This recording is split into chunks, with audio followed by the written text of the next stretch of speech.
Hello दोस्तों, कैसे हो आप सब लोग। Welcome to my YouTube channel SSC maths by Arpit. आज अपन लोग करेंगे प्रैक्टिस सेट 3। दो प्रैक्टिस सेट मैं पहले ही डाल चुका हूँ और इसके अलावा एसएससी सीजीएल 2023 मेंस का पेपर और एसएससी सीजीएल 2022 मेंस का पेपर मैं डाल चुका हूँ। आई होप कि आपने वो देखे होंगे। प्रैक्टिस के लिए सारी पेपर बहुत बढ़िया है, आप उनकी प्रैक्टिस जरूर कीजिए। प्रीवियस ईयर क्वेश्चन की जितनी ज़्यादा प्रैक्टिस करेंगे उतना आपके लिए अच्छा होगा। और इनकी जो पीपीटी है वो टेलीग्राम चैनल पे मिल जाएगी। टेलीग्राम चैनल की जो लिंक है वो आपको हर वीडियो के डिस्क्रिप्शन में मिल जाएगी, आप कहीं से भी जाके देख सकते हैं। सारी पीपीटियां वहां पे उपलब्ध है। एक और बात और मैं आपसे कहना चाहूंगा, जितने भी प्रैक्टिस सेट आप कर रहे हैं पहले खुद से जरूर कीजिए, उसके बाद फिर उनका सॉल्यूशन देखिए। चलिए अपन ज़्यादा टाइम अपना वेस्ट नहीं करेंगे और स्टार्ट करते हैं प्रैक्टिस सेट 3।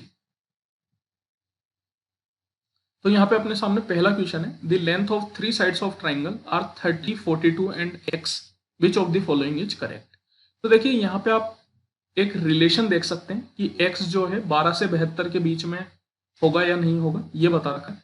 तो मैं कह सकता हूँ कि ये जो ऑप्शन बी है ये तो ऐसे ही गलत है, क्योंकि कभी भी 12 पे जो है ग्रेटर देन का साइन नहीं हो सकता जब 72 पे लेस देन का साइन है। तो आप कह सकते हैं कि 12 हमेशा 72 से छोटा ही होता है, तो ये तो कभी भी पॉसिबल नहीं है। चलिए, वैसे केवल इतने से होगा नहीं, बाकी तीन ऑप्शन भी है तो वो तो अपन को करना ही पड़ेगा, लेकिन ऐसे ही मैंने आपको ये बताया जनरल वे में। देखिए यहाँ पे अपन जानते हैं एक ट्राइंगल की प्रॉपर्टी होती है कि sum of two side is always greater than third side and difference of two side is always less than third side. जो दो भुजाओं का अ, अंतर होता है वो हमेशा तीसरी साइड से कम होता है, और जो दो भुजाओं का जोड़ होता है वो हमेशा तीसरी भुजा से ज्यादा होता है। तो यहाँ पे दो भुजा कौन सी है, 30 और 42, और तीसरी भुजा कौन सी है, एक्स। तो मैं कह सकता हूँ कि ये जो एक्स है वो इन दोनों के सम से छोटा होगा, मतलब 30 प्लस 42 से छोटा होगा। 30 प्लस 42 कितना होता है, 72। मतलब एक्स जो है वो 72 से छोटा होगा, बट किससे बड़ा होगा, इन दोनों के डिफरेंस से। 30 और 42 का डिफरेंस कितना होगा, 12। मैं बोल सकता हूं कि x जो होगा वो 12 से लेके 72 के बीच में होगा। और यहाँ पे एक बात आपको ध्यान रखने वाली ये है कि देखिए तीनों ऑप्शन में आप देख सकते हैं लेस देन तो है ही सही। तीनों ऑप्शन कुछ इसी तरीके के हैं, बस अपन को ध्यान क्या रखना है कि यहाँ पे कहीं भी इक्वल टू नहीं लगता।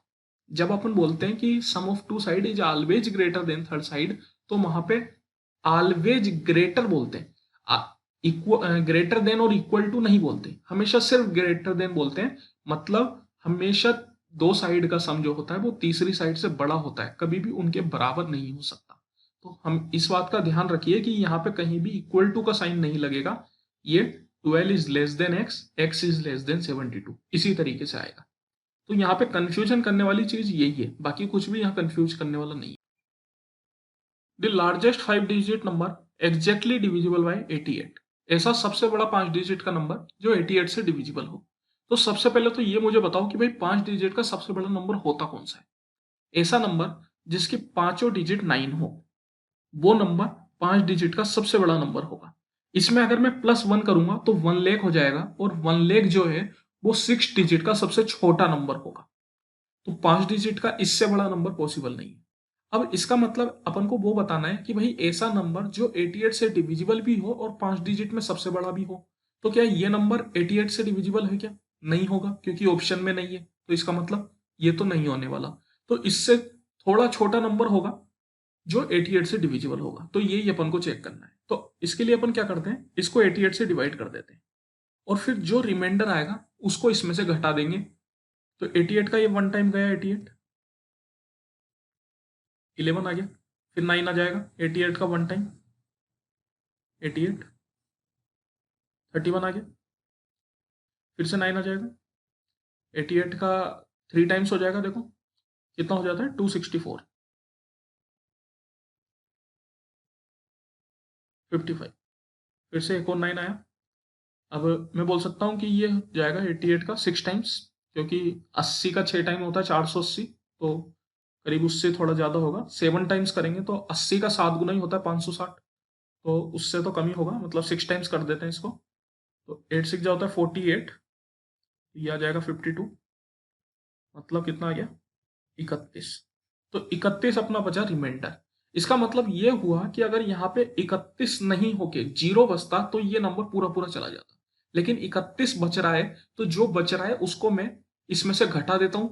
तो अगर मैंने पहले ही घटा दिया होता तो फिर वो कुछ बचता ही नहीं वहां पे। तो मैं बोल सकता हूं कि इस नंबर में से मैं 31 घटा दूंगा तो जो नंबर आएगा वो 88 से पूरी तरीके से डिविजिबल होगा।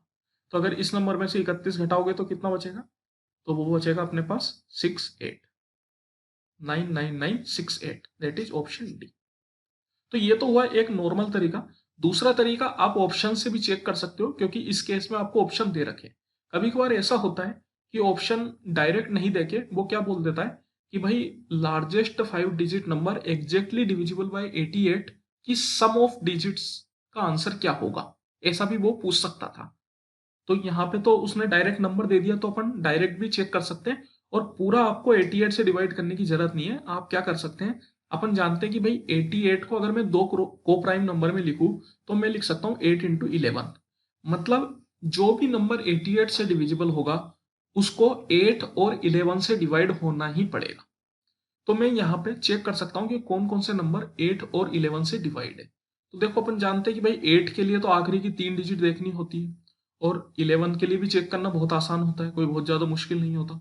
तो उस तरीके से आप चेक करके देख सकते हो, जो दोनों से डिवाइड हो जाएगा और बड़ा होगा वही आपका आंसर। चलिए चलते हैं। The following pie chart shows the monthly sale of laptops of 5 companies A, B, C, D and E in a store. देखिए एक पाई चार्ट आपको दे रखा है जिसमें 5 company A, B, C, D और E के लैपटॉप की मासिक बिक्री को दर्शाया गया है। अपन से क्या बोल रहा है कि भाई 2500 laptops were sold by the store in a month. पूरे मंथ में स्टोर 2500 लैपटॉप बेच देता है। Then what is the difference between the number of laptops sold of company A and that of company C. तो भाई ये एक दुकान है, उसके अंदर 5 तरह की कंपनी के लैपटॉप बिकते हैं, और पांचों कंपनी को मिला के वो दुकान वाला हर महीने 2500 लैपटॉप बेच देता है। अपन को बताना है कि ए और सी के बेचे हुए लैपटॉप में डिफरेंस कितना होगा। तो देखो यहाँ पे बहुत ही आसान सी चीज है ये अपन जानते हैं कि भाई पाई चार्ट है, परसेंटेज में दे रखा है। परसेंटेज में अगर पाई चार्ट दे रखा है तो इसका टोटल परसेंटेज 100% होना है, ना तो 100 से कम होगा ना 100 से ज्यादा होगा। तो मैं बोल सकता हूं कि ये जो 2500 दे रखा है ये 100% की वैल्यू दे रखी है। और अपन से पूछा क्या जा रहा है, अपन से पूछा जा रहा है कि भाई कंपनी ए और कंपनी सी में डिफरेंस बताओ। तो कंपनी ए ने कितने परसेंट बेचे? 40% बेचे। और कंपनी सी ने कितने बेचे? तो कंपनी सी ने 8% बेचे। मतलब इनके बीच डिफरेंस कितना आ गया? 40 माइनस 8% कितना हो गया भैया? 32%। मतलब 100% की वैल्यू 2500 है और अपन से 32% की वैल्यू पूछ रहा है। तो भैया आसानी से कर सकते हैं, कोई बहुत मुश्किल काम नहीं है। अगर मैं 2 जीरो से 2 जीरो उड़ा दूं तो मैं कह सकता हूं कि 1% की वैल्यू 25 है। 1% की वैल्यू 25 है तो 32% की वैल्यू कितनी होगी? तो वो हो जाएगी 32 इंटू 25।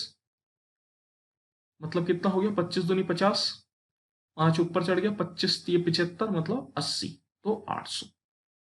तो मैं बोल सकता हूं कि भाई ए और सी के बीच में डिफरेंस कितना होगा? 800। अब यहाँ पे पहले 40% की वैल्यू निकालते हैं, फिर 8% की निकालते हैं और फिर डिफरेंस करते हैं। तो उतना करने की जरूरत नहीं है, अपन पहले ही 40 माइनस 8 करके 32% निकाल लेंगे और डायरेक्ट 32% की वैल्यू निकालेंगे। 40 और 8 की अलग अलग निकालने की जरूरत नहीं है, क्योंकि अपन से अलग पूछ नहीं रहा, वो अपन से डिफरेंस पूछ रहा है। तो जो चीज पूछ रहा है डायरेक्ट बताएंगे उसको। If a plus 1 upon a equal to 7, then a power 5 plus 1 upon a power 5।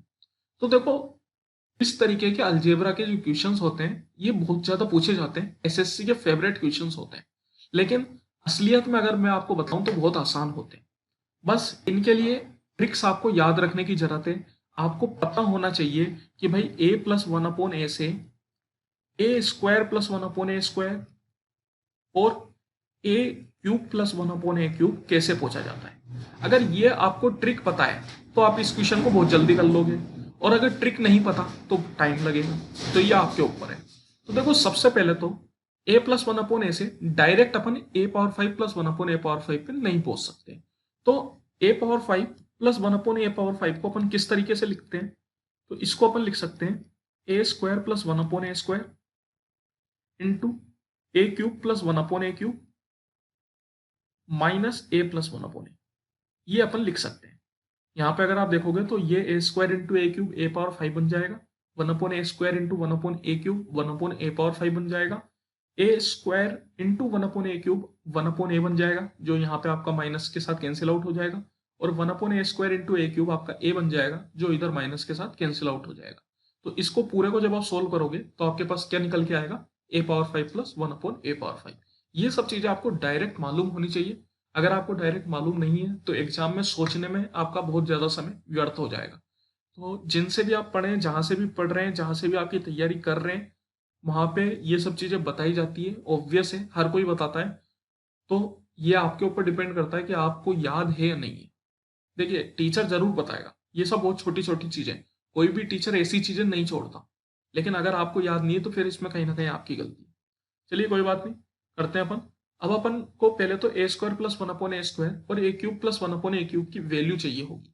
A plus one upon ए तो अपने पास डायरेक्टली है, तो अपन जानते हैं देखो कि अगर ए प्लस वन अपॉन ए से ए स्क्वायर प्लस वन अपॉन ए स्क्वायर पे जाते हैं तो क्या करते हैं, इसका स्क्वायर करके -2 कर देते हैं। मतलब अगर ए प्लस वन अपॉन ए अपने पास x के बराबर है तो ए स्क्वायर प्लस वन अपॉन ए स्क्वायर अपने पास क्या होगा, इसका स्क्वायर करके -2, मतलब एक्स स्क्वायर -2। तो 7 का स्क्वायर हो गया 49, 49 -2 करूंगा तो कितना आ जाएगा 47। तो ये वैल्यू आ गई 47। और ए क्यूब प्लस वन अपॉन ए क्यूब क्या होता है, तो अपन जानते हैं भैया ए क्यूब प्लस वन अपॉन ए क्यूब क्या हो जाता है, वो हो जाता है एक्स क्यूब माइनस 3x। अगर a plus one upon A x है तो ए क्यूब प्लस वन अपॉन ए क्यूब हो जाएगा एक्स क्यूब माइनस 3x। ये सब चीजें आपको डायरेक्ट मालूम होनी चाहिए, नहीं मालूम तो बहुत दिक्कत है, क्योंकि नहीं कर पाओगे जब तक डायरेक्ट मालूम नहीं हो। तो 7 का क्यूब हो जाता है 343, और -7 इंटू 3 मतलब 21। 343 में से अगर 21 घटाएंगे तो कितना बचेगा 322। इसमें से माइनस करना है अपन को 7। तो यहाँ पे चलिए, अगर मैं ऑप्शन से जाऊं तो ऑप्शन से तो नहीं पता चल पाएगा, मतलब यूनिट डिजिट से तो आप नहीं कह सकोगे, क्योंकि 7 2 जा 14, 14 में से 7 जाएगा तो 7 यूनिट डिजिट बचेगी। लेकिन 3 ऑप्शन ऐसे हैं जिनमें 7 यूनिट डिजिट है, तो वैसे नहीं हो पाएगा। चलिए कोई बात नहीं, अपन इसको करके देख लेते हैं। देखिए 47 का अगर 2 टाइम्स आप करेंगे 94 होगा, 9 आपका कैरी चला गया, 47 का 2 94, 94 प्लस 9 मतलब कितना हो गया 103। 10 आपका कैरी चला गया, 47 का 3 टाइम्स कितना हो जाएगा 120 प्लस 21 मतलब 141, और 10 कैरी था तो 151।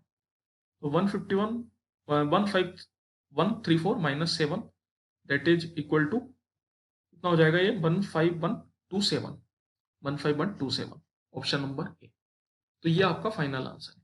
तो ये सब चीजें जो है ये डायरेक्ट याद रखने वाली चीजें होती है, या आपको याद रखनी पड़ेगी। क्योंकि देखिए एक बात आपको ये ध्यान रखना बहुत जरूरी है कि जो एसएससी का एग्जाम होता है वो केवल आपकी नॉलेज चेक नहीं कर रहा, वो नॉलेज के साथ साथ आपकी स्पीड और आपकी एक्यूरेसी भी देख रहा है। 1 घंटे में आपको 100 क्वेश्चन करने प्री में, 1 घंटे में 100 क्वेश्चन करने के लिए सिर्फ कंसेप्ट का आने से ही पोस्ट काम नहीं चलेगा, कंसेप्ट तेज आना चाहिए, ये भी बहुत जरूरी है। वरना तो जो सिलेबस होता है वो तो 8वीं 9वीं 10वीं का होता है, 8वीं 9वीं 10वीं की चीज तो भाई हर कोई कर ही लेगा, वो करना कोई मुश्किल काम नहीं है। काम ये है कि जितना समय आपको दिया गया है उसमें आप कर पा रहे हैं या नहीं, दैट इज इंपॉर्टेंट थिंग।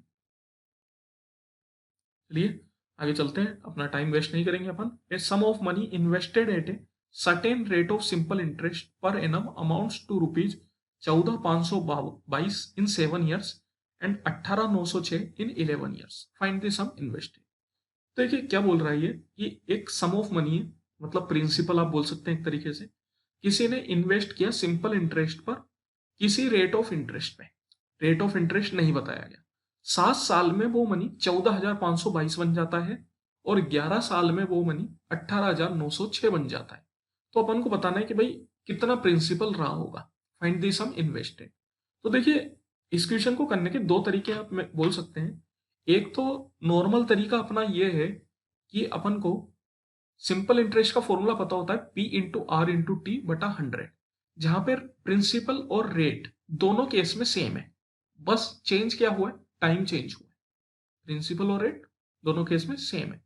तो एक तो ये तरीका हुआ कि भाई अपन को टाइम दे ही रखा है उनने, और फॉर्मूले में वैल्यू पुट करते हैं, 2 इक्वेशन बनेगी, 2 वेरिएबल है, उससे सोल्व करो। लेकिन वो बहुत ही ज्यादा लंबा तरीका हो जाएगा, बहुत ज्यादा टाइम वेस्ट हो जाएगा। वैसे नहीं जाएंगे। अपन क्या करते हैं, देखिए 11 साल पे आपको कितना मिला और 7 साल पे कितना मिला, अगर इनका डिफरेंस में देख लूं तो मेरे को 4 साल का इंटरेस्ट पता चल जाएगा।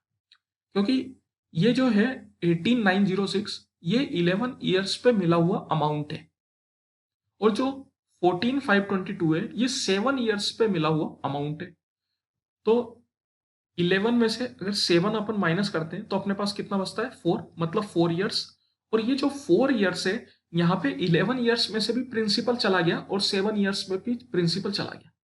अब इसको अगर मैं और अच्छे से आपको डिटेल में बताऊं तो मैं यूं बोल सकता हूं कि भाई 11 ईयर्स का जो है वो SI of 11 years plus principal minus SI of 7 years plus principal, ये चीज है, आप कह सकते हो। ठीक है, क्योंकि अपने पास जो भी अमाउंट गिवन होता है वो उतने साल के सिंपल इंटरेस्ट प्लस प्रिंसिपल की वैल्यू होती है। यहाँ पे मैं बोल सकता हूँ कि जब मैं इनको सब्ट्रैक्ट करता हूँ तो प्रिंसिपल यहाँ पे दोनों साइड चला जाता है। तो एक तरीके से अपने पास बचता क्या है, केवल सिंपल इंटरेस्ट बच जाता है। 11 माइनस 7, 4 साल का, 4 साल का सिंपल इंटरेस्ट। तो अब जब मैं 18906 में 14522 को सब्ट्रैक्ट करूंगा तो मेरे पास जो वैल्यू आएगी वो केवल सिंपल इंटरेस्ट की वैल्यू आएगी, उसमें प्रिंसिपल मौजूद नहीं होगा। तो कितनी वैल्यू आई, तो 6 में से 2 गया 4, 10 में से 2 8, फिर 7 में 5 2, सॉरी 8 में 5 3, और 18 में से 14 4। तो 4384 ये हो गया 4 साल का सिंपल इंटरेस्ट। अगर इसको मैं 4 से डिवाइड कर दूं तो 1 साल का सिंपल इंटरेस्ट मिल जाएगा। कितना आएगा भैया बताना जरा, 1096, पूरा पूरा कैंसिल आउट हो रहा है, 1096। तो ये हो गया 1 साल का सिंपल इंटरेस्ट। अब अपन जानते हैं कि भाई 1 साल का अपन को सिंपल इंटरेस्ट मिल गया, और ये जो है 14522 ये 7 साल का सिंपल इंटरेस्ट प्लस प्रिंसिपल की वैल्यू है। तो मैं बोल सकता हूं कि अगर मैं 1096 को 7 से मल्टीप्लाई करूं प्लस इसमें प्रिंसिपल जोड़ दूं तो मेरे पास क्या आ जाएगा, मेरे पास आ जाएगा 14522। यही तो है। अब यहाँ पे मेरे को क्या करना है, मेरे को ये प्रिंसिपल ही तो फाइंड आउट करना है। तो मैं कर नहीं सकता क्या, आराम से कर सकता हूँ। 14522 माइनस 7 6 42, 4 टाइम्स 7 9 63 प्लस 4 67 6, और ये 7। तो इसमें से 7672 अपन को सब्ट्रैक्ट करना है। तो कितना आ जाएगा करके देख लेते हैं, चलिए कोई बात नहीं। 14 में 6 गया 8, फिर 13 में से 7 गया 6, तो 6850 ऑप्शन नंबर। तो अपने प्रिंसिपल की वैल्यू आ जाएगी 6850। तो ये एक अच्छा और छोटा तरीका है। जो पहला तरीका मैं आपको बता रहा था, 2 इक्वेशन 2 वेरिएबल, उससे अगर आप जाते बहुत ज्यादा समय लग जाता, फालतू क्वाड्रेटिक इक्वेशन बनती, और इतने बड़े बड़े नंबर पे जब क्वाड्रेटिक इक्वेशन बनती है तो उनको सोल्व करना आसान नहीं होता, बहुत ज्यादा समय लगता है उसमें। तो अगर इस तरीके का क्वेश्चन आए तो आपको हमेशा इसी तरीके से सोचना है। इतना टाइम नहीं लगता जितना मैंने बताया है, ये मैंने आपको समझाया इसलिए इतना समय लगा है, वरना ये क्वेश्चन आपका आधे मिनट का है, आधे मिनट में आप कर सकते हैं इसको आराम से, कोई दिक्कत। Find the value of cos 47 sec 133 plus sine 44 cosec 136। इस तरीके के जो क्वेश्चन होते हैं आसान होते हैं। इनमें बस सबसे पहले अपन को एंगल को 90 के अंदर लाना होता है। 90 के अंदर एंगल आ जाएंगे तो एंगल छोटे हो जाएंगे और अपन को सोचने में थोड़ी आसानी होगी। तो चलिए देखिए, सेक 133 है। अपन जानते हैं कि अगर मैं इसको लिखूं सेक 180 माइनस, तो कितना लिखना पड़ेगा मेरे को, 180 में से कितना घटाऊं कि 133 आ जाए, तो मैं बोल सकता हूँ 47। 180 में से 47 घटाऊंगा तो 133 आ जाएगा। इसी तरीके से अगर मैं कोसेक 136 की बात करूं तो इसको भी अगर मैं 180 में से घटा के लिखना चाहूं तो कितना लिखना पड़ेगा, 180 माइनस 44। इस तरीके से मैं लिख सकता हूं। अब अपन जानते हैं कि जब अपन किसी भी एंगल को 180 माइनस या 180 प्लस लिखते हैं तो वो एंगल सेम रहता है, मतलब यहाँ पे सेक का सेक ही रहेगा, बस फर्क क्या पड़ेगा इसके साइन पे। जैसे सेक जो होता है सेकंड क्वाड्रेंट में वो नेगेटिव होता है, तो यहाँ पे साइन क्या होगा, माइनस का आ जाएगा, माइनस सेक 47 डिग्री। और कोसेक जो होता है सेकंड क्वाड्रेंट में वो पॉजिटिव ही होता है, तो यहाँ पे साइन प्लस ही रहेगा, लेकिन बस डायरेक्ट क्या आ जाएगा, कोसेक 44 डिग्री। ठीक है। अब देखिए, अब यहाँ पे क्या है भैया, यहाँ पे मल्टीप्लाई था कोस 47 का, और यहाँ पे मल्टीप्लाई था साइन 44 का। अब भैया आपको एक चीज तो पता ही होगी कि सेक 47 जो होता है वो 1/cos 47 होता है, तो ये दोनों आपस में कैंसिल आउट हो जाएंगे। इसी तरीके से जो कोसेक होता है वो 1/sin होता है, तो ये भी आपस में कैंसिल आउट हो जाएंगे। तो ये क्या आ गया, -1 + 1 that is equal to 0। Option number C. बड़ा आसान क्वेश्चन है। A, B and C run simultaneously starting from a point around a circular track of length 1200 meter at respective speeds of 2, 4 and 6. A and B run in the same direction while C runs in the opposite direction to the other two. After how much time will they meet for the first time? तो देखिए एक circle है, circular track आप बोल सकते हैं, और उसका पेरीमीटर मतलब उसका परिधि का माप अपन को कितना दिया है, 1200 मीटर। 1200 मीटर का है ये सर्किल। ए, बी और सी तीन लोग हैं। ए और बी सेम डायरेक्शन में भाग रहे हैं, 2 मीटर पर सेकंड की स्पीड और 4 मीटर पर सेकंड की स्पीड से। सी जो है वो थोड़ा अलग चलता है, वो अपनी अलग खुद की दिशाएं बनाता है। तो उसने बोला कि भाई मैं भेड़ चाल नहीं चलूंगा, तुम दोनों अगर उस दिशा में भाग रहे हो तो मैं तुम्हारे विपरीत दिशा में भागूंगा। लेकिन सी जो था वो दिमाग से तेज था, 6 मीटर पर सेकंड की स्पीड से वो भाग रहा था। मतलब दिमाग से तेज की तो खैर कोई बात नहीं, हाँ वो भागने में तेज था, ये आप कह सकते हैं। ठीक है, चलिए। अब अपन से पूछ रहा है कि भाई वो पहली बार क्या कहाँ मिलेंगे। तो देखो सी जो है वो तेज भागता है। जब सी तेज भागता है तो अपन को सी की चिंता करने की जरूरत नहीं है, अपन को चिंता करनी है ए और बी की, क्योंकि ए और बी जो है वो धीरे भाग रहे हैं, वो 2 और 4 की स्पीड से भाग रहे हैं। तो जितनी देर में ये लोग एक चक्कर लगाएंगे हो सकता है सी उतनी देर में एक से ज्यादा चक्कर लगा दे। तो सबसे पहले तो अपन ये देखते हैं कि ए और बी पहली बार कब मिलेंगे। तो ए और बी सेम डायरेक्शन में भाग रहे हैं। जब सेम डायरेक्शन में भागते हैं तो उनकी रिलेटिव स्पीड सबट्रैक्ट होती है, मतलब दोनों की आपसी स्पीड जो होती है वो सबट्रैक्ट होती है।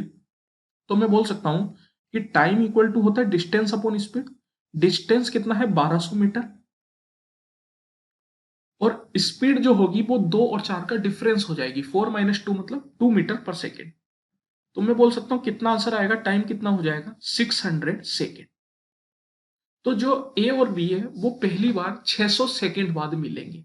अब अपन को ये देखना है कि ये जो सी है ये 600 सेकेंड में कितना भाग चुका होगा। तो जो सी है वो 6 मीटर पर सेकेंड की स्पीड से भाग रहा है। अगर मैं 600 सेकेंड इंटू 6 मीटर पर सेकेंड करूं तो कितना आंसर आएगा मेरे पास, मेरे पास आ जाएगा 3600 मीटर। 3600 मीटर मतलब कितना हुआ, 1200 मीटर का ट्रैक है तो 3600 मीटर मतलब कितना हो गया, जो सी है उतनी देर में वो 3 बार भाग चुका है। इसका मतलब ये हुआ कि भाई सी तो बार बार मिल सकता था लेकिन ए और बी धीरे चल रहे थे इसलिए नहीं मिल पाया। तो सी तो इनसे अब जाके मिल जाएगा। सी तो इनसे पहले भी मिला लेकिन अलग अलग मिला, अलग अलग मिलने की बात नहीं थी, बात थी कि तीनों साथ कब मिलेंगे। तो तीनों साथ जब मिलेंगे जब ए और बी साथ मिल जाएंगे, सी तो मिल ही जाना है। तो 600 सेकंड के बाद ए और बी मिले, 600 सेकंड मतलब कितना हुआ भैया, 10 मिनट। तो आंसर क्या होगा, ऑप्शन है 10 मिनट। मतलब तीनों कब मिलेंगे, 10 मिनट बाद। इतने देर में तो सी 3 चक्कर लगा चुका है। ठीक है, चलिए।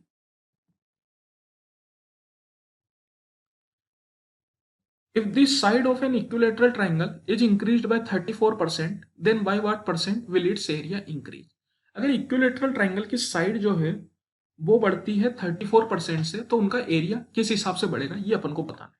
तो देखिए अपन जानते हैं कि एरिया जो होता है वो होता है √3/4 साइड स्क्वायर, ये होता है इक्विलेटरल ट्राइंगल का एरिया। अब देखो साइड जो है वो 34% बढ़ रही है और एरिया डिपेंड कर रहा है साइड इंटू साइड पे। तो एरिया किस तरीके से बढ़ेगा, एरिया बढ़ेगा 34 + 34 + 34 इंटू 34/100। मतलब जब दो चीज का अपन को इंक्रीज फाइंड आउट करना होता है, ओवरऑल इंक्रीज, तो अपन कैसे करते हैं, तो अपन करते हैं x1 + x2 + x1 x2/100 इस तरीके से। अब यहाँ पे x1 और x2 दोनों 34 है, तो 34 + 34 + 34 इंटू 34/100, ये 34 + 34 तो हो गया 68। और जब आप 34 इंटू 34 करेंगे तो वो होता है 1156। तो 1156/100 मतलब 11.56। तो ये कितना हो जाएगा 79.56%। तो इसका मतलब ये हुआ कि जो एरिया है वो 79.56% बढ़ जाएगा। अगला क्वेश्चन है A B and C can do a piece of work in 30 days, 40 days and 50 days respectively, beginning with A. If A, B and C do the work alternatively, then in how many days will the work is finished? तो A को कितना दिन लगते हैं? 30 दिन लगते हैं। B को कितने दिन लगते हैं? 40 दिन। और C को 50 दिन। अब अगर मैं इनका टोटल वर्क कितना है इसको निकालूं, तो उसको निकालने का तरीका होता है इन तीनों का एलसीएम।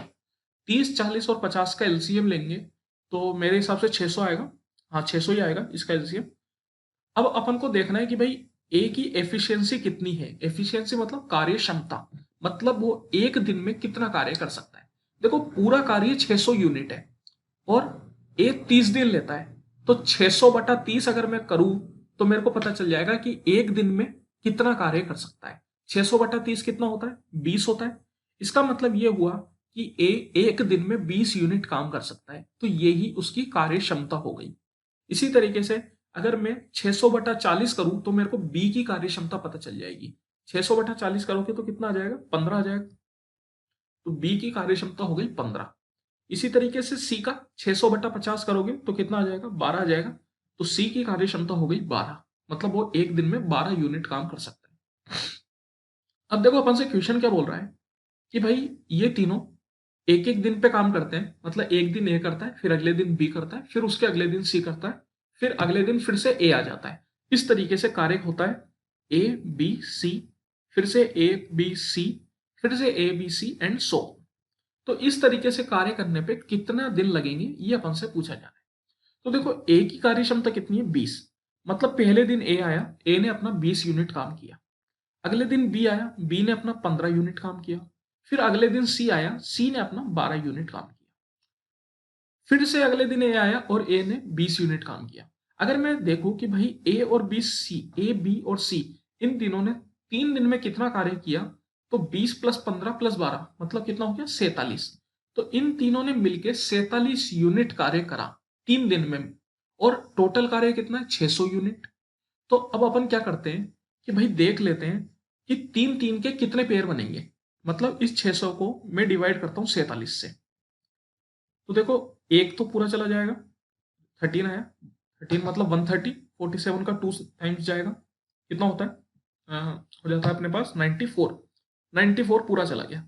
94 पूरा जाने का मतलब है कितना बच गया अपने पास? अपने पास बच गया 36। मतलब अभी भी 36 यूनिट कार्य बचा हुआ है। कितना कार्य हुआ है? तो अपन बोल सकते हैं कि भैया 164 यूनिट कार्य हुआ है। 36 सॉरी 164 नहीं, 564 564 यूनिट कार्य हुआ है। अभी भी 36 यूनिट कार्य बचा है। और इसको करने में टोटल कितने दिन लगे? टोटल 12 दिन नहीं लगे, टोटल 12 इंटू 3 दिन लगे। क्योंकि ये जो 12 अपने पास आया है ये 3 3 के सेट आए, मतलब ए बी सी ऐसे 12 सेट बनेंगे। और एक सेट कितने दिन का है? 3 दिन का। तो टोटल 12 3 36 दिन लगे। अब अपने पास कितना कार्य बचा है? 36 यूनिट कार्य बचा है। 36 यूनिट को करने के लिए सबसे पहले ए आया। ए 20 यूनिट कार्य कर सकता था, उसने अपना 20 यूनिट कार्य कर दिया, तो एक दिन लगा 20 यूनिट कार्य करने में। अब कितना कार्य बचा हुआ है? 16 यूनिट। अगले दिन बी आया, बी 15 यूनिट कार्य कर सकता था, उसने अपना 15 यूनिट कार्य कर दिया, उसको करने में भी एक दिन लगा। अब कितना कार्य बचा है? अब सिर्फ 1 यूनिट कार्य बचा हुआ है। और अब कौन आएगा? सी आएगा। सी कितना कर सकता है? 12 यूनिट, लेकिन बचा तो 1 ही यूनिट है। तो क्या सी पूरा दिन लगाएगा उस 1 यूनिट कार्य को करने में? नहीं, सी मेहनती आदमी है, सी कहीं और जाके बाकी करेगा। सी जब 12 यूनिट कार्य कर सकता है और 1 ही यूनिट कार्य करना है, तो वो क्या करेगा? अपने दिन के 12 हिस्से कर लेगा। और 1 यूनिट कार्य करना है तो उसको करने में कितना समय लगेगा? 1/12। तो 1/12 लगेगा, तो कितना टाइम लगा? 1/12 ही टाइम लगा एक कार्य करने में। तो इनको जोड़ लो, 36 प्लस 1 37 प्लस 1 38, 38 1/12। यही अपना फाइनल आंसर होगा। कौन सा ऑप्शन है? ऑप्शन नंबर ए, ये अपना आंसर है। तो इस तरीके से अपन निकालते हैं। अपन सबसे पहले क्या करते हैं? एफिशिएंसी देखते हैं कि कौन कितना कार्य कर सकता है। फिर यहां से अपन को टोटल कार्य मिल जाता है, इसी को अपन टोटल मान लेते हैं। और इस तरीके से जो भी अपन को बोल रहा है कि भाई एक एक दिन छोड़ के कर रहे हैं या साथ में कर रहे हैं, जैसे भी कर रहे हैं अपन उनसे करते हैं, करवाते हैं, कार्य करवाते हैं। ठीक है, फाइंड द सम ऑफ, इसका सम फाइंड आउट करना है। देखिए इस टाइप की चीजें आपको पता होनी चाहिए, इसको जीपी बोलते हैं, ज्योमेट्रिक प्रोग्रेशन। इसका डायरेक्ट फॉर्मूला होता है ज्योमेट्रिक प्रोग्रेशन कैसे होती है, कैसे दिखती है, ये मैं आपको बता देता हूँ। इसी तरीके से दिखती है। इसको अगर मैं जनरल टर्म में बोलूं, सामान्य भाषा में, तो मैं बोल सकता हूँ a की power 1 plus A square plus A cube plus A power 4 and so on. ये कहीं तक भी जा सकती है, ये हो सकता है कि इंफिनिटी तक जाए, या हो सकता है कि कोई फिक्स पावर पे आके रुक जाए। आप बोल सकते हो a की पावर n, n पे आकर रुक गई। तो ये जो a होता है ये हमेशा फिक्स होता है, कोई भी नेचुरल नंबर भी हो सकता है, और जरूरी नहीं है नेचुरल नंबर ही हो, कोई सा भी रेशनल नंबर हो सकता है, पी वाई क्यू की फॉर्म में भी हो सकता है, कोई दिक्कत नहीं। इंटीजर हो ऐसा कोई जरूरी नहीं होता। तो ये जो पावर है ये वन वन बढ़ती जाती है। ऐसी सीरीज को अपन ज्योमेट्रिक प्रोग्रेशन बोलते हैं। इसका सम निकालने का तरीका क्या होता है, तो सम निकालने का तरीका होता है a इंटू आर की power n minus one upon R minus one. ये फिक्स तरीका होता है, जहां पे a तो अपना हो जाता है फर्स्ट टर्म, आर जो होता है वो होता है कॉमन रेशियो। कॉमन रेशियो कैसे निकाला जाता है, तो आप कह सकते हो कि कॉमन रेशियो निकालने का मतलब है कि किसी भी दो पेयर को ले लो आप, मतलब दो उसको ले लो, जैसे मैंने ए स्क्वायर और ए क्यूब को ले लिया, तो ए क्यूब बाद में आ रहा है, तो इस ए क्यूब को मैं ए स्क्वायर से डिवाइड कर दूंगा। ए क्यूब को ए स्क्वायर से डिवाइड किया, क्या बचा, ए बचा। तो यही अपना रेशियो बन गया। इस तरीके से अपन रेशियो निकालते हैं। जैसे अगर मैं ए क्यूब और ए फोर को ले लेता, तो ए पावर फोर को ए पावर क्यूब थ्री से डिवाइड करता, तो भी मेरे पास ए आता। तो ये जो आर होता है ये हमेशा सेम होता है। आर अगर सेम नहीं है तो फिर अपन उसको ज्योमेट्रिक प्रोग्रेशन नहीं बोलेंगे। जब तक आर सेम नहीं होगा तब तक वो ज्योमेट्रिक प्रोग्रेशन नहीं मानी जाएगी। तो ज्योमेट्रिक प्रोग्रेशन निकालने का ये फॉर्मूला होता है। ये फॉर्मूला आपको पता होना चाहिए। अगर पता है तो बहुत अच्छी बात है, नहीं पता तो कोई बात नहीं, नोट कर लो, आगे भी काम आ सकता है। इसी में देखो एक चीज होती है इन्फिनिटी तक। हो सकता है कि ये सीरीज इन्फिनिटी तक जाए, लेकिन इन्फिनिटी तक जाने के लिए कंडीशन होती है कि जो ए होगा वो हमेशा 0 से 1 के बीच में होगा। अगर सीरीज इन्फिनिटी तक जा रही है तो ए को 0 से 1 के बीच में होना होगा, तभी जाके अपन उसका सम निकाल पाएंगे। जैसे कि किस तरीके की सीरीज हो सकती है, जैसे मैं बोलूं कि भैया ए ही मान लेते हैं, कोई दिक्कत नहीं। बस अपन ए को यहाँ पे बोल देंगे कि ए जो है वो 0 से 1 के बीच में। ठीक है, यहाँ पे ए कुछ भी हो सकता है, ऊपर में कोई दिक्कत नहीं है, लेकिन यहाँ 0 से 1 के बीच में होगा। A square plus A cube and so on, कहां तक, टिल इंफिनिटी। इंफिनिटी तक गई। तो ये भी ज्योमेट्रिक प्रोग्रेशन है। इसका डायरेक्ट फॉर्मूला होता है सम का। इसका फॉर्मूला क्या होता है, ए अपॉन 1 माइनस आर। आर इसी तरीके से निकालेंगे जैसे ऊपर निकाला, बस इसका सम का फॉर्मूला हो जाता है ए अपॉन 1 माइनस आर। तो देखो यहाँ पे इंफिनिटी तक तो नहीं जा रही, एक फिक्स एन तक जा रही है। तो ये वाला फॉर्मूला लगाते हैं। फॉर्मूला क्या बोलता है, ए क्या है अपना 3 इंटू आर की पावर एन। आर इस केस में ए के बराबर ही है, मतलब 3 के बराबर ही है। और एन कितना है, एन मतलब हाईएस्ट पावर कितनी दिख रही है आपको, 8। तो 3 की पावर 8 माइनस 1 अपॉन आर मतलब 3, 3 माइनस 1। तो ये कितना आ गया भैया मेरे, 3 इंटू 3 की पावर 8 माइनस 1। 3 की पावर 8 को मैं लिख सकता हूँ 27 स्क्वायर इंटू 9 लिख सकते हैं। करके देखिए आप, कोई दिक्कत नहीं है, चाहो तो मैं बता देता हूँ, जरूरत नहीं है। 3 की पावर 8 को जैसे अपन इस तरीके से लिख सकते हैं, 3 क्यूब का स्क्वायर इंटू 3 स्क्वायर, क्योंकि 3 इंटू 2 6, 6 प्लस 2 8 बन रहा है। 3 क्यूब मतलब 27, 27 square into 9। 27 square upon direct जानते हैं 729 होता है, इंटू 9 और कर लो इसमें, तो कितना आ जाएगा, 9 9 जा 81, 9 2 जा 18 प्लस 8 26, 9 7 जा 63 प्लस 2 65, तो 6561 आ गया ये। तो ये कितना हो जाएगा, 3 इंटू 6561 माइनस 1 और करोगे तो 6560 डिवाइड बाय 2। यहाँ पे हो सकता है दिखेगा नहीं है, थोड़ा मैं इधर की साइड लिख रहा हूँ क्योंकि इधर मेरा फोटो आपको आ रहा होगा शायद, ये कोई बात नहीं। तो यहाँ पे लिख देते हैं 3 इंटू 36560 डिवाइड बाई 2। 2 से डिवाइड करोगे तो 3280, 3280 इंटू 3 करना है, तो 9000 से बड़ा ही होगा, ऑब्वियस है, तो 9840, ये आपका आंसर हो जाएगा। तो इस तरीके के फॉर्मूले आप याद रखिए, ये बहुत काम के फॉर्मूले हैं, आगे भी इस तरीके के क्वेश्चन आ सकते हैं आपको। A thief is spotted by a constable from 200 metre. एक चोर है, पुलिस भाई साहब ने चोर को 200 मीटर की दूरी से देखा। चोर भाई साहब ऑब्वियस है कि आगे की साइड ही होंगे, पीछे की साइड तो नहीं होने वाले। When the constable starts the chase, the thief also starts running. जब कांस्टेबल भाग रहे हैं तब थीफ ने भी भागना स्टार्ट कर दिया। If the speed of the constable is 8 kilometre per hour and thief runs at A speed of 6 kilometre per hour. Sorry, ये चोर है ये या तो चोर मानना इसको, कांस्टेबल मत मान लेना, ये चोर है ना, चोर, और ये पुलिस, ठीक है। चलिए, तो चोर कितने की स्पीड से भाग रहा है? 6 की स्पीड से, और पुलिस कितने की स्पीड से भाग रही है? 8 की स्पीड से। क्या बोला जा रहा है आगे? Then how far will the thief be able to run before he is overtaken. तो पकड़े जाने से जस्ट पहले तक वो कितना भाग चुका होगा थीफ, चोर। तो मान के चलते हैं कि भैया चोर और पुलिस दोनों इस पॉइंट पे जाके मिल गई होंगी, मतलब इस पॉइंट पे पुलिस ने चोर को पकड़ लिया होगा। तो देखो इस तरीके के क्वेश्चंस में होता क्या है कि जब पुलिस और चोर ने दोनों ने भागना स्टार्ट किया, तो ऑब्वियस है कि दोनों सेम टाइम के लिए भागे, तभी जाके किसी एक पॉइंट पे मिल पाएंगे। क्योंकि कभी भी ऐसा नहीं होगा कि चोर आगे जाके रुक गया होगा और पुलिस का इंतजार कर रहा होगा कि पुलिस आजा, मैं यहाँ पे बैठा हूं, तू मुझे पकड़ के ले जा। ऐसा कभी भी नहीं होगा, दोनों भाग रहे होंगे और भागते भागते ही पुलिस ने चोर को पकड़ा होगा। तो इसका मतलब पक्का है कि दोनों बराबर टाइम के लिए भागे होंगे।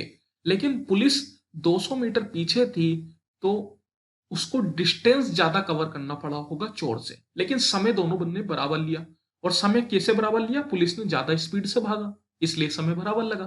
तो मैं बोल सकता हूं कि भाई अगर समय बराबर लग रहा है, तो इनका जो डिस्टेंस है वो किस पे डिपेंड करेगा? वो स्पीड पे डिपेंड करेगा। तो डिस्टेंस का रेशियो जो होता है वो स्पीड के रेशियो के बराबर हो जाता है, पुलिस और चोर की। तो पुलिस और चोर की स्पीड का रेशियो क्या है? 8:6, मतलब 4:3। तो यही उनकी डिस्टेंस का भी रेशियो है। मतलब अगर पुलिस ने 4 यूनिट करे पूरे, तो चोर ने सिर्फ 3 यूनिट करे। ये जो एक का डिफरेंस आया, ये कहां से आया? ये पहले से जो चोर आगे था वहां से आया। 1 यूनिट ज्यादा भागा पुलिस। क्यों भागा? क्योंकि चोर जो था वो पहले ही आगे था। कितना आगे था? 200 मीटर आगे था। तो ये जो एक है, ये 200 मीटर की वैल्यू है। आप कह सकते हो ये एक जो है ये 200 मीटर की वैल्यू है। अब चोर कितना भागा? 3 यूनिट भागा। अगर एक की वैल्यू 200 है तो तीन की वैल्यू कितनी होगी? 200 इंटू 3, मतलब 600। तो मैं बोल सकता हूं कि जो चोर है उसने पकड़े जाने से पहले 600 मीटर कवर किए होंगे। तो यही अपना आंसर है। अगर पूछता कि भाई पुलिस ने कितने कवर किए होंगे, तो पुलिस ने 600 प्लस 200, 800 मीटर कवर किए। चोर को पकड़ने से तुरंत पहले उसने 800 मीटर भागा है पुलिस वाला, और चोर 600 मीटर भागा। In a bag containing red, green and blue pens, the ratio of red, blue and green pens in the given order was 7:4:9. If the total number of pens in the bag was 320, how many of them were red? देखिए क्या बोल रहा है कि red, green और blue इस ratio में है। If the total number of pens in the bag was 320, total number of pen जो है वो 320 है। मतलब इन तीनों का सम जो है 320 के बराबर दे रखा है। चलिए सम देख लेते हैं। 7+4+9 कितना होता है भैया? 7×4=11, 11+9=20। मतलब टोटल 20 की वैल्यू अपन को 320 दे रखी है। तो एक की वैल्यू कितनी हो गई? 16 हो गई। 16 इंटू 20 होता है 320। अब अपन से बोल रहा है कि भाई उसमें कितने रेड होंगे। रेड का कितना यूनिट था? रेड था 7 यूनिट। एक यूनिट की वैल्यू 16 है, तो 7 यूनिट की वैल्यू कितनी होगी? 16 इंटू 7 कर लो, कितना होगा? 112। मतलब total number of red pens कितने हो जाएंगे? 112 हो जाएंगे। तो यही अपना आंसर है। आसान सा क्वेश्चन है। इन क्वेश्चन में कुछ भी नहीं करना होता, अपन को देखना होता है भैया कि सम जो है वो किसके बराबर है। मतलब सम को बराबर कर देते हैं और फिर उतना यूनिट फाइंड आउट कर लेते हैं। एक तरीका और भी आप कह सकते हो, आप ये भी कह सकते हो कि भैया अगर रेड वाला 7 यूनिट है तो जो ऑप्शन है वो 7 से डिविजिबल होने चाहिए, लेकिन यहाँ पे आप देख सकते हो कि जो 105 है वो भी 7 से डिविजिबल है, तो फिर केवल उतने से तो काम नहीं चलेगा, आपको इसको पूरा ही सोल्व करना पड़ेगा। Ravi can do a piece of work in 40 days, Sudha can do the same piece of work 60 days. Ravi 40 दिन में किसी कार्य को कर लेता है, जबकि सुधा को 60 दिन लग जाते हैं। If they work on alternative days starting with Sudha on the first day. फिर से अल्टरनेटिव डे का काम आया। पहले आपने देखा था वहां पे 3 लोग थे, अब यहाँ पे 2 ही लोग रह गए। चलिए करते हैं। सेम काम करना है, इन दोनों का एलसीएम लेना है। 40 और 60 का एलसीएम कितना हो जाएगा? 120। 120 बटा 40 करोगे तो 3 आ जाएगा, मतलब रवि की एफिशिएंसी हो गई 3 की। और 120 बटा 60 करोगे तो कितना आएगा? 2 आएगा, मतलब जो सुधा है उसकी एफिशिएंसी हो गई 2 की। वो एक दिन में 2 यूनिट कार्य कर सकती है और रवि एक दिन में 3 यूनिट कार्य कर सकता है। अगर पहले दिन सुधा कार्य करती है with Sudha on the first day, तो अगले दिन कौन कार्य करेगा? रवि करेगा। फिर तीसरे दिन फिर से सुधा करेगी, चौथे चौथे दिन फिर से रवि करेगा, और इस तरीके से चलता जाएगा। अब देखो, सुधा ने 2 यूनिट कार्य किया और रवि ने किया 3 यूनिट कार्य, तो मिला के कितना हुआ? 3 + 2 5। अब अपन देख लेते हैं कि भैया 5 से कितनी बार में जाएगा? 120 बटा 5 मतलब कितना हो जाएगा? ये 5 से पूरी पूरी कट जाएगा, 5 का 24 बार में। मतलब आप बोल सकते हो कि भाई ये सुधा और रवि ऐसे एसआर के 24 सेट बनेंगे, और एक सेट में कितने दिन है? 2 दिन है, एक दिन सुधा का एक दिन रवि का। 24 सेट बन रहे हैं, तो 24 इंटू 2 मतलब 48। तो टोटल नंबर ऑफ डेज कितने लगे? 48 दिन लगे। अगर मान लेते हैं कुछ कार्य बच जाता, मतलब 120 की जगह ये 122 होता, मतलब 2 यूनिट कार्य बच जाता। पूरा कार्य तो मतलब 5 से काटने पे 24 आता, तो 2 रिमाइंडर बचता, मतलब 2 यूनिट कार्य बचता। तो फिर उस 2 यूनिट कार्य को करने कौन आता? सुधा आती, क्योंकि सुधा का काम नंबर पहले, तो सुधा आती, और सुधा 2 यूनिट कार्य कर सकती है, तो वो एक दिन में उस 2 यूनिट कार्य को कर देती, फिर अपना काम खत्म हो जाता। तो टोटल टाइम कितना लगता? 48 + 1 49 डेज लगते। लेकिन यहाँ पे जो है सुधा और रवि मतलब 5 से ही अपना काम खत्म हो गया, तो इसलिए कुछ बचा नहीं, तो अपन कह सकते हैं 48 दिन में कार्य हो गया। An arc of length 23.1 centimeter subtends an 18-degree angle at the center. What is the area of the circle? देखो, एक आर्क ऑफ लेंथ है 23.1 सेंटीमीटर की, सेंटर पे वो 18 डिग्री का एंगल सबटेंड करती है। अपन को एरिया ऑफ द सर्किल बताना है। तो देखो, कुछ इस तरीके का सर्किल है। मान लेते हैं कि यहां से यहां तक जो है आर्क, उसकी लंबाई है 23.1 सेंटीमीटर। 23.1 सेंटीमीटर। और कितने डिग्री का एंगल लिया उसने सेंटर पे? 18 डिग्री का। ये 18 डिग्री का। तो अब देखो, इसका फॉर्मूला होता है एक डायरेक्ट, कि θ/360 इंटू 2πr, 2πr मतलब perimeter of the circle, equal to length of an arc. ये फॉर्मूला होता है। तो यहां पे अगर इस फॉर्मूले से जाओगे तो देखो क्या होगा। थीटा कितना है यहाँ पे? 18 degree. 18/360 into 2 into 22/7 into R, equal to length कितनी रहेगी? 23.1। देखो, 18 का तो ये 20 बार में चला गया, 2 से ये 10 बार में चला गया। यहाँ पे मैं इसको कैंसिल आउट करके देखता हूँ, 11 से 2 बार में जाता है, 11 से 2.1। तो ये कितना हो गया? ये हो गया R इक्वल टू 2 से 5 बार में जाएगा, तो 2.1 इंटू 5 इंटू 7। 2.1 इंटू 5 मतलब कितना हो गया? 10.5 इंटू 7, 7×5 = 35, 7×7 मतलब 73.5। ये अपनी रेडियस आ गई। केवल रेडियस से काम नहीं चलेगा, अब हमको एरिया निकालना है। एरिया क्या होता है सर्किल का? πr²। पाई मतलब 22/7, आर मतलब 73.5 इंटू 73। तो इसकी वैल्यू अपन को निकालनी है। 7 से तो ये कैंसिल आउट होगा, 105, 10.5। ठीक है, तो ये आ गया 22 इंटू 10.5 इंटू 73.5। अब ये देखो यार, नंबर तो बहुत ज्यादा बड़े हैं, मैं भी मानता हूँ, लेकिन कुछ कर नहीं सकते। इसमें आप एक काम कर सकते हो, आप क्या कर सकते हो यहाँ पे एक देख सकते हो कि भाई डिजिटल सम क्या आ रहा है इनका। ऑप्शंस के डिजिटल सम से आप इस क्वेश्चन को कर सकते हो। डिजिटल सम क्या होता है कि जो 9 के पेयर बनते हैं उनको अपन हटा देते हैं। जैसे ये 9 है, खत्म कर दो। 1 + 8 9 है, खत्म हो गया। क्या बचा? 6 + 7 मतलब 13। 13 + 5, 13 + 5 कितना आता है? तो 13 + 5 हो जाता है 18, मतलब 1 + 8 + 9, मतलब इसका जो डिजिटल सम आएगा वो 0 आएगा। इसी तरीके से फिर से ये 1 और 8 9 का पेयर गया। अब अपने पास कितना बचा? 8 और 6 14, 14 7 21, 21 + 5 26, 26 मतलब 2 + 6 8, तो इसका डिजिटल सम आ गया 8। फिर 1 और 8 गया, 9 गया, 6 और 8 14, 14 + 5 19, 19 में आपका 9 चला जाएगा, क्या बचा? केवल 1 बचा।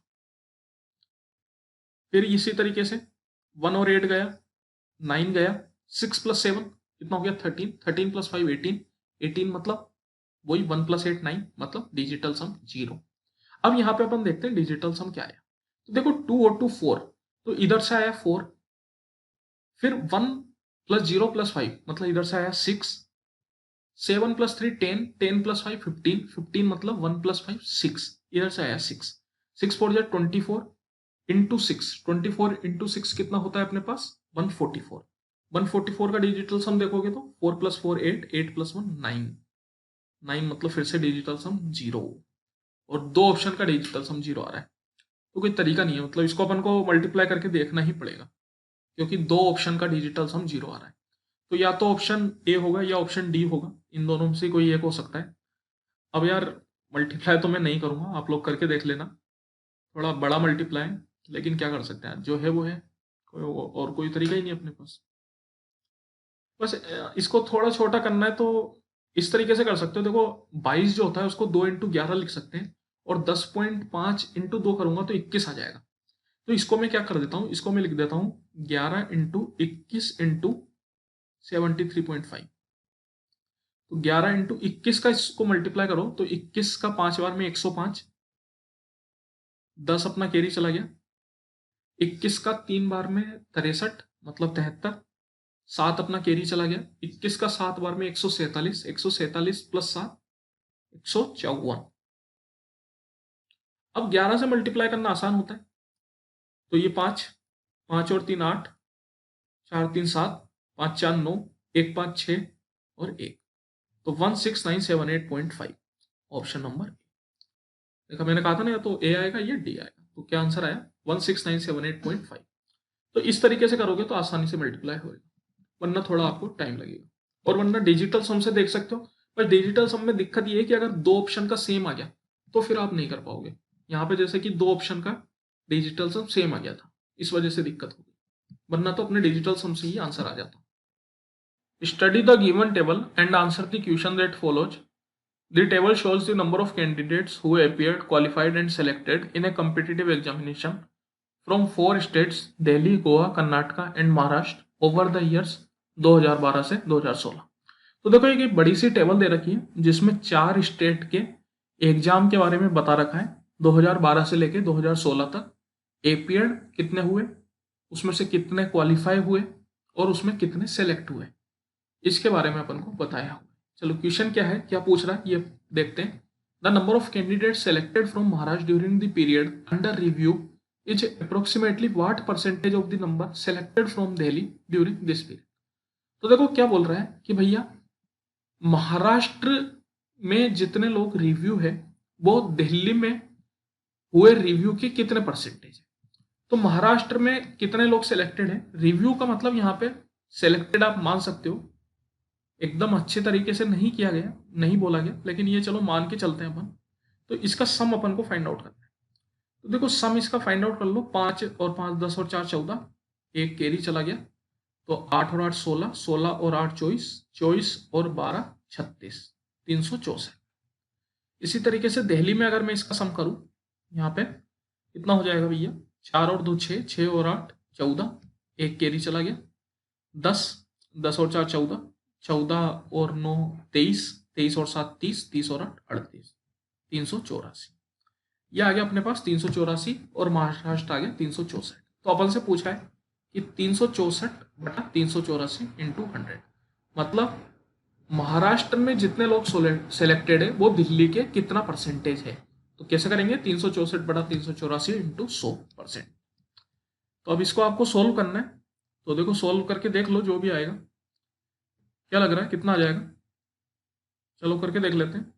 देखो ये 9 टाइम्स तो पूरा पूरा जाएगा। पहले तो 384 का 9 टाइम अगर मैं करूंगा तो कितना होगा भैया, 3840 में 384 घटा लो, इतना आएगा। ठीक है, बहुत बड़ा हो जाएगा। इसका करके देख लेना आप। इसका जो आंसर आता है वो 94.79, ये ऑप्शन नंबर डी आएगा, है ना। इसको करके देख लो, थोड़ा बड़ा है क्वेश्चन लेकिन कुछ कर नहीं सकते। अप्रोक्स में आंसर ले आएंगे। 9 टाइम्स करोगे, फिर उसके बाद यहाँ पे देखो जो सेकंड वाली डिजिट है वो सब में अलग अलग है। तो ये देख लेना कि दूसरी बार कितनी बार में जा रहा है। तो दूसरी बार 4 में जाएगा, तो ऑप्शन नंबर डी अपना आंसर आ जाएगा। If tan pi by 6 plus sec pi by 6 equal to x, then find x। x की वैल्यू फाइंड आउट करनी है। देखो कुछ भी नहीं है यहाँ पे, अपन जानते हैं पाई होता है 180 डिग्री के बराबर। तो यहाँ पे पहले तो पाई बाय 6 की वैल्यू फाइंड आउट करो। 180 डिग्री बटा 6 कितना हो जाएगा, 30 डिग्री। मतलब ये पाई बाय 6 नहीं दे रखा, ये 30 डिग्री दे रखा है। बस अपन को पागल बनाने के लिए उसने पाई बाय 6 दे दिया, लेकिन असलियत में क्या है, 30 डिग्री। पाई में अपन को थोड़ा चीजें कम पता होती, डिग्री में अपन जानते हैं, तो डिग्री में ही कार्य करते हैं। तो ये अपने पाई को हमेशा 180 डिग्री के बराबर माना जाता है। तो कभी भी अगर आपको एग्जाम में पाई लिख के दिया गया है तो आप उसकी जगह 180 डिग्री डाल दीजिए और फिर उसको डिग्री में चेंज कर लीजिए। 1030 की वैल्यू अपन को डायरेक्ट मालूम होनी चाहिए भैया, नहीं मालूम तो बहुत गलत बात है। ट्रिग्नोमेट्री रेशियो की टेबल आपको अच्छे से याद होनी चाहिए। कौन कौन से एंगल पे कम से कम नहीं तो 0, 30, 45, 60 और 90, इन पे तो होनी ही होनी चाहिए, क्योंकि ये तो एकदम मस्ट है, मतलब बहुत जरूरी है। सेक 30 कितना होता है, तो सेक 30 होता है 2/√3। दोनों को ऐड करोगे तो कितना आ जाएगा, 3/√3, दैट मीन्स √3। तो ऑप्शन नंबर ए, बस यही अपना आंसर है। बड़ा छोटा सा क्वेश्चन है। यहाँ पे हो सकता है कुछ लोग कंफ्यूजन हुए होंगे पाई को देख के। अब जिनने आधी अधूरी चीजें करी है तो वो पक्का पाई को देख के कंफ्यूज हुए होंगे। What is the whole surface area of cone of base radius 6 and height 8 centimetre. तो देखिए होल सरफेस एरिया क्या होता है कोन का। होल सरफेस एरिया ऑफ ए कोन मतलब पूरा सरफेस एरिया अपन को बताना है। तो पूरा सरफेस एरिया जो कोन का होता है वो इक्वल टू होता है pi R L plus pi R square, जहां पे एल होती है स्लेंट हाइट। स्लेंट हाइट कैसे निकाली जाती है, जैसे कि ये कोन है, ये हाइट हो जाती है कोन की, ये रेडियस हो जाती है, और ये जो होती है ये तिरछी लाइन, ये इसको अपन बोलते हैं स्लेंट हाइट। ये हमेशा 90 डिग्री पे होती है। तो एच आर और एल ये एक तरीके से पाइथागोरस थ्योरम फॉलो करते हैं। एल स्क्वायर इक्वल टू हो जाता है H square plus R square. ठीक है, तो एच और आर अपन को दे रखा है, यहां से अपन एल निकाल सकते हैं। 6, 8 और 10 ये एक ट्रिपलेट है, तो मैं बोल सकता हूँ कि एल की वैल्यू कितनी आ जाएगी, 10 के बराबर आ जाएगी। तो ये हो जाएगा 22/7 into radius 6 into 10 plus 22/7 into 6 का स्क्वायर 36। तो आप बोल सकते हो भैया 22/7 कॉमन ले लेते हैं, 60 प्लस 36 हो जाएगा 96। 7 से काट देते हैं इसको, 7 से कितनी बार में कटेगा, एक बार में। फिर कितना 26, 7 × 21, 50, 7 7 जो 49। तो अब दो तरीके हैं आपके पास, या तो वही डिजिटल सम से कर लो, और नहीं तो इसको डायरेक्ट मल्टीप्लाई कर लो। Anything which you want you can follow, no problem. तो यहाँ पे देखो 22 को मैं लिख लेता हूँ 11 इंटू 2, 13.7 इंटू 2 करेंगे तो कितना आ जाएगा, 27.4 आ जाएगा। तो ये बन गया 11 इंटू 27.4। अब 11 से मल्टीप्लाई करना आसान होता है। 4 7 4 11 की 1, 7 और 2 9 10 0,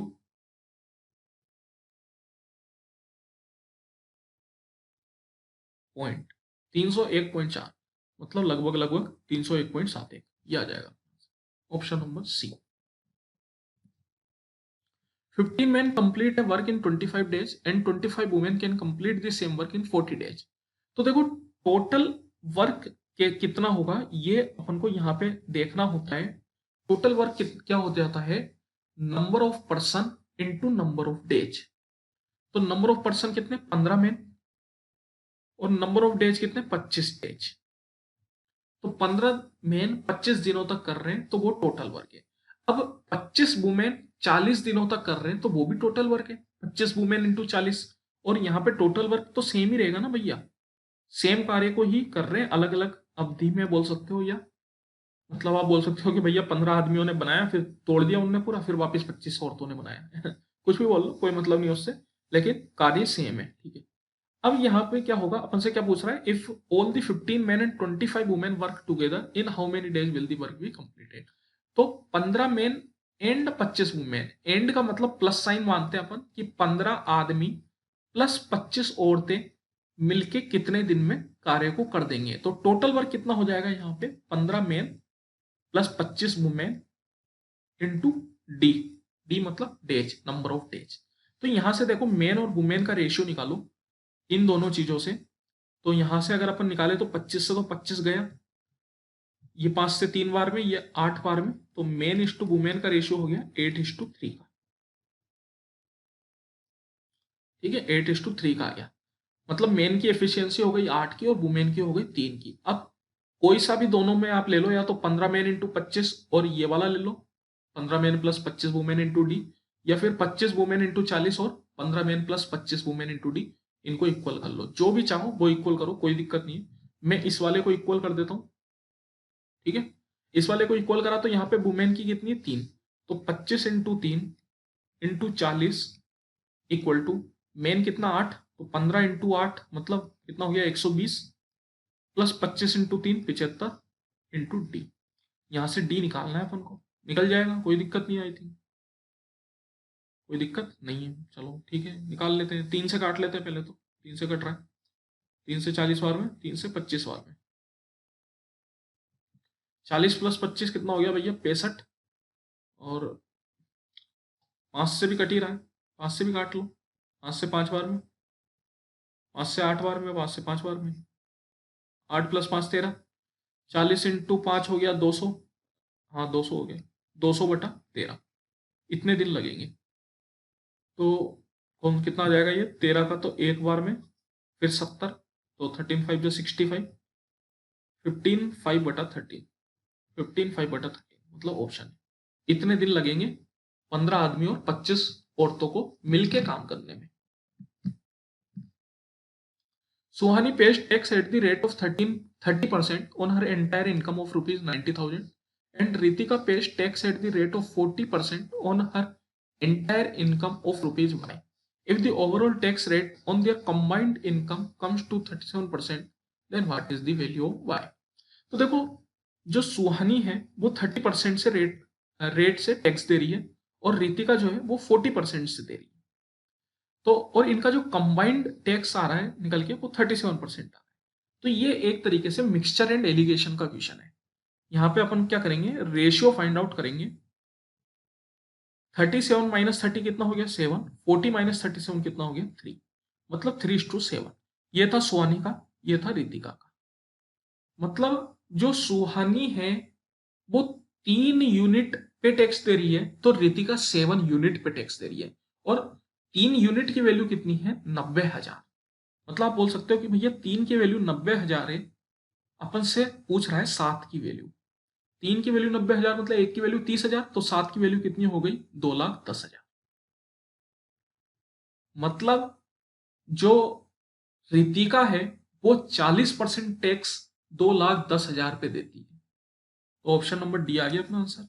वाई की वैल्यू पूछ रहा था तो यही अपनी वाई की वैल्यू आ गई 2,10,000। तो ये जो क्वेश्चन होते हैं मिक्सचर एंड एलिगेशन से करोगे तो बहुत आसान हो जाएंगे, और अगर नॉर्मल तरीके से करने जाओगे तो टाइम लगेगा।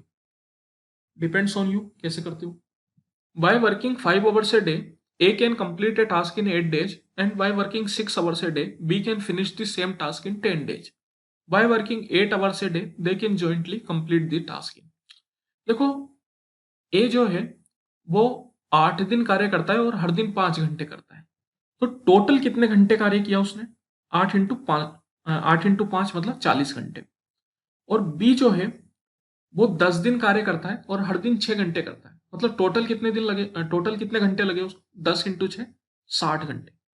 अब अपन क्या करते हैं, इन दोनों की एफिशिएंसी निकाल लेते हैं। तो एलसीएम निकालो सबसे पहले। 40 और 60 का एलसीएम कितना हो जाता है? 120 हो जाता है। 40 का 3 बार में और 60 का 2 बार में। तो ये होगी इनकी एफिशिएंसी। मतलब ए जो है वो 1 घंटे में 3 यूनिट कार्य कर सकता है और बी जो है वो 1 घंटे में 2 यूनिट कार्य कर सकता है। क्योंकि यहाँ पे जो बात हो रही है वो घंटों की हो रही है, दिन की नहीं हो रही। अगर दिन की हो रही होती तो अपन बोलते कि ए 1 दिन में 3 यूनिट कर सकता है, लेकिन ये जो 120 है ये दिन नहीं है, ये घंटे हैं। इस बात का आपको ध्यान रखना। तो अब अपन यहाँ पे ये देख लेते हैं कि भैया टोटल कितने घंटे लगते हैं उनको, मतलब जब वो दोनों मिलके कार्य करते हैं 3 और 2 की एफिशिएंसी से, तो टोटल कितने घंटे में कर सकते हैं? 3 + 2 होता है 5। 120 को मैंने 5 से डिवाइड किया, कितना आ गया? 5 का 24 बार में होता है, मतलब 24 आया। मतलब टोटल उनको लगते हैं साथ मिलके करने में 24 घंटे। लेकिन अपन से यहाँ पे घंटे नहीं पूछ रहा, अपन से दिन पूछ रहा है और बोल रहा है कि हर दिन वो 8 घंटे कार्य करते हैं। अगर हर दिन 8 घंटे कार्य करते हैं और टोटल 24 घंटे लगते हैं, इसका मतलब कितना दिन लगा? 8 इंटू 3 मतलब 3 दिन लगे। 8 इंटू 3 मतलब 24, तो 3 दिन लगे उनको।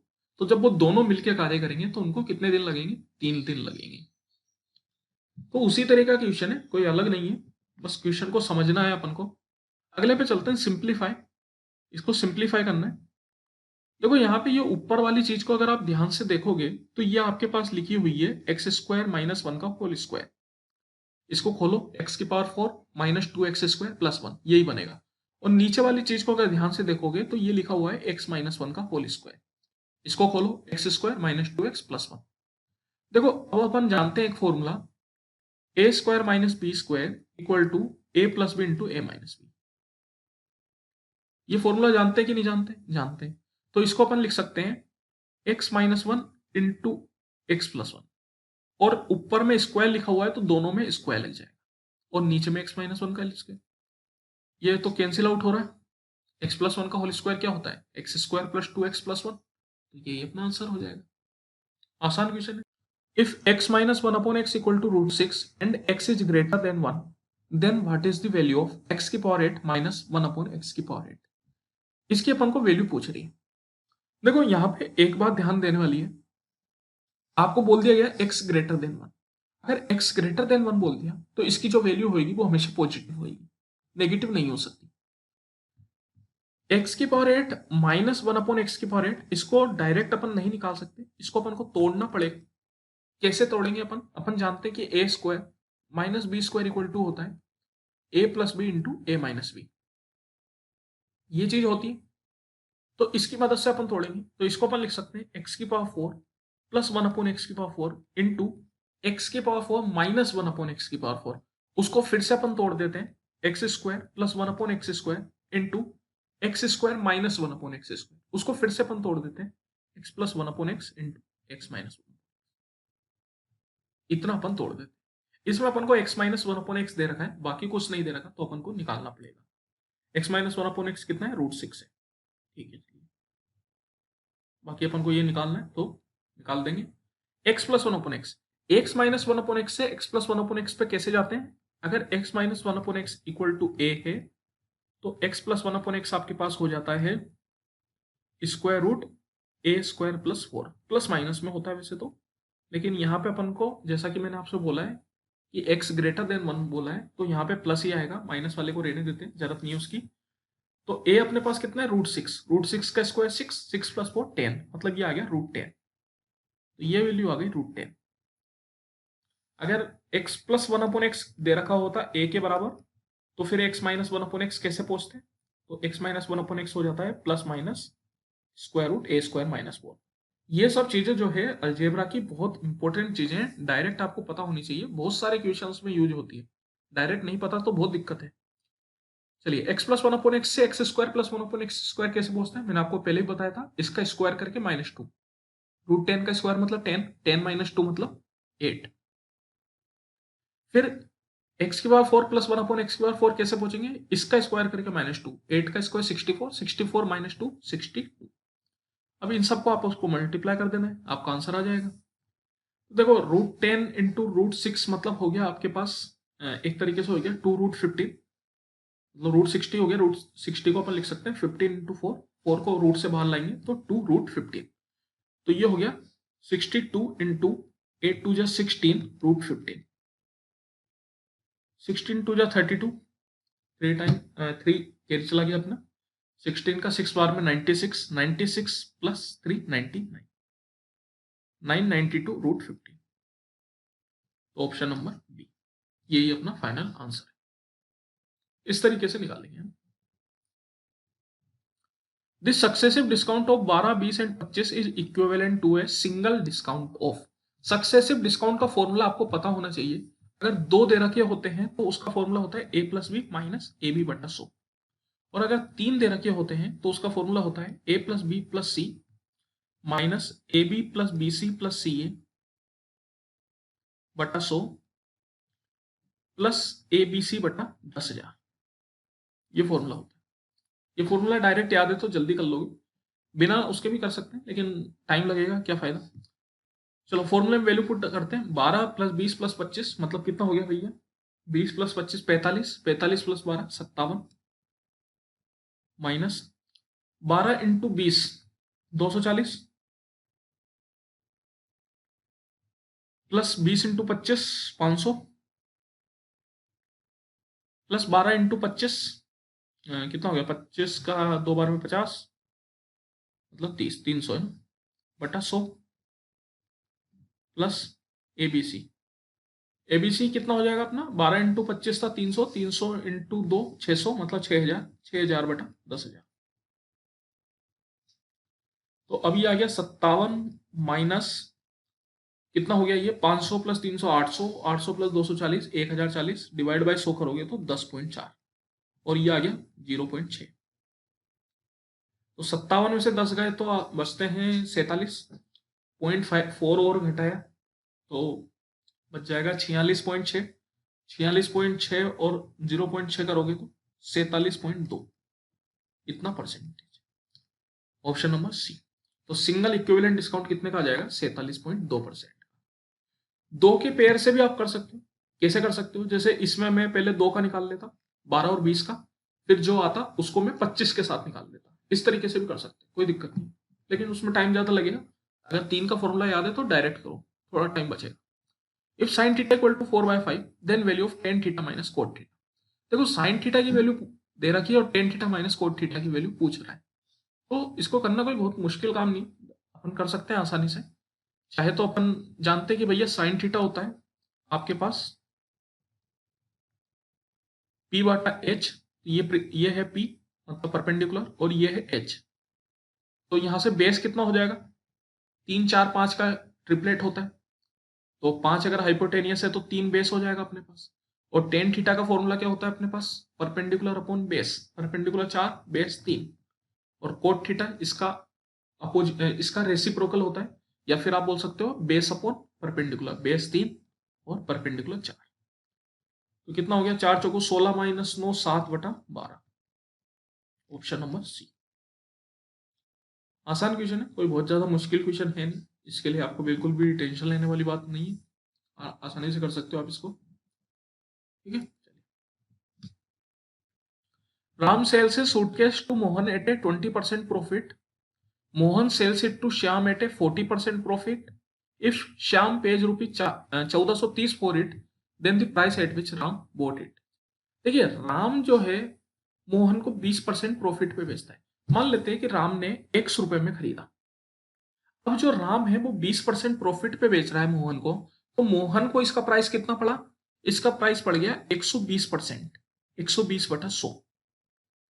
इसी तरीके से मोहन को पड़ा x इंटू 120/100, मोहन ने श्याम को 40% के प्रॉफिट पे बेचा, तो श्याम को इसका प्राइस कितना पड़ गया, श्याम को इसका प्राइस पड़ गया 140/100। श्याम ने कितने में खरीदा था इसको, 1430 में, तो ये जो पूरी वैल्यू है ये 1430 के बराबर है। यहाँ पे इसको अपन को सोल्व करना है, सोल्व कर देते हैं, जो भी कटे काट दो।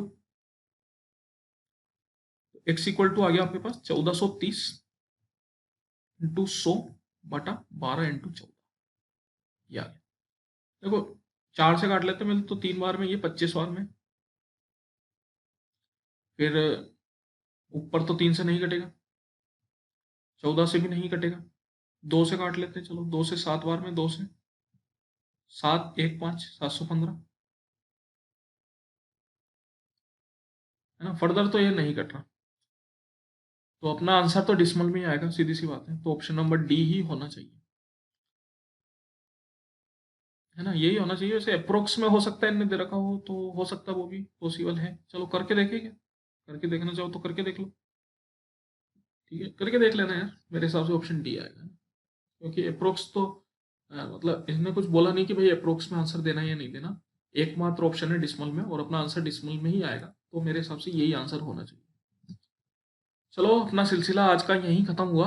आपके लिए बहुत बहुत धन्यवाद आपको कि आपने मुझे सुना, मेरा अपना समय दिया, कीमती समय। और अगर वीडियो प्लीज लाइक आई हो मतलब पसंद आई हो, तो प्लीज इसको लाइक जरूर करें। बहुत मेहनत लगती है यार बनाने में, देखो टाइम तो लगता ही है, 1-1.5 घंटा कंटिन्यूस बोलना, उसके अलावा क्वेश्चंस को लिखना, काफी समय लगता है, तो यार थोड़ा मोटिवेशन मिल जाता है लाइक करने से, और तो मुझे कुछ मिल नहीं रहा वैसे भी। और इसके अलावा इंस्टाग्राम पे अपन है अर्पित अग्रवाल मैथ्स के नाम पे, एक मीम पेज है, देख सकते हो चाहो तो, और ए इज लाइव ये मेरा पर्सनल पेज है। अर्पित अग्रवाल मैथ्स आपको टेलीग्राम पे जरूर देख लेना चाहिए, क्योंकि यहाँ पे आपको पीपीटी मिल जाती है, ये पूरी की पूरी, उससे आपके पास एक रिकॉर्डेड, मतलब एक तरीके से पीडीएफ फॉर्मेट में आपके पास चीजें हो जाती है उपलब्ध। चलिए मिलते हैं अगली वीडियो में, थैंक यू।